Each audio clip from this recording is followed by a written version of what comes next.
নতুন বছরের জাদুকরী উপহার। বরফে মোড়ানো ছোট্ট সুন্দর এক গ্রাম, স্নোডেন। এখানকার মানুষরা খুব ভালোবাসে একে অপরকে, আর নববর্ষের সময় পুরো গ্রাম যেন রূপকথার জাদুতে জেগে ওঠে।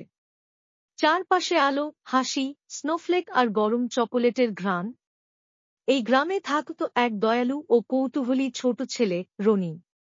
সে ছিল একটু অন্যরকম। নববর্ষে উপহার পাওয়ার চেয়ে সে চাইত অন্যদের খুশি করতে। তার স্বপ্ন ছিল এই বছর কাউকে এমন কিছু দেব, যেটা শুধু জিনিস নয়, ভালোবাসা। বর্ষশেষের আগের সন্ধ্যায় হঠাৎ জানালার পাশে সে দেখতে পেল এক ছোট্ট এলফ, চোখে মিষ্টি চমক, গায়ে নীল জামা, মাথায় টুপি। নাম টিঙ্কু। সে এসেছিল জাদুর পাহাড় থেকে, হাতে ছিল এক রহস্যময় উপহারের চাবি। টিঙ্কু বলল, আমি এসেছি নতুন বছরের বিশেষ উপহার নিয়ে। কিন্তু দুঃখের কথা, আমার জাদুর স্লেজ হারিয়ে গেছে। যদি আমি ওটা না পাই, উপহার পৌঁছাবে না। রনি একটুও না ভেবে বলে ফেলল, চলো আমি তোমায় সাহায্য করব।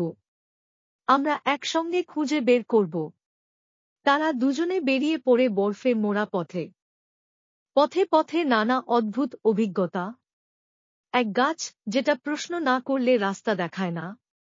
এক হাস্যকর পেঙ্গুইন ব্যান্ড যারা গান না গেয়ে শুধু হেসে চলে। আর এক পুকুর যেটা ভবিষ্যৎ দেখায়, কিন্তু শুধু উল্টো করে। শেষমেশ তারা পৌঁছায় এক বরফ গুহায়, যেখানে স্লেজ লুকানো ছিল। কিন্তু চমক, সেটা লুকিয়ে রেখেছিল টিঙ্কুর প্রাচীন বন্ধু এলফরা। তারা চেয়েছিল এইবার টিঙ্কুই উপহার পাক। টিঙ্কু হেসে বলল, আমার উপহার আমি পেয়ে গেছি, রনির মতো এক বন্ধু। রনি বাড়ি ফেরে হাতে একটি ছোট্ট প্যাকেট, তার নাম লেখা নেই, তবুও সে খোলে।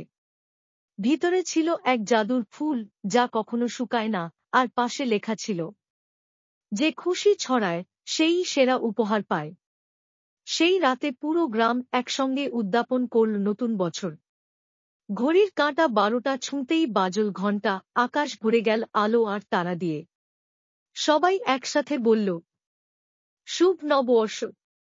নতুন বছরে আসুক খুশি, শান্তি আর মায়া।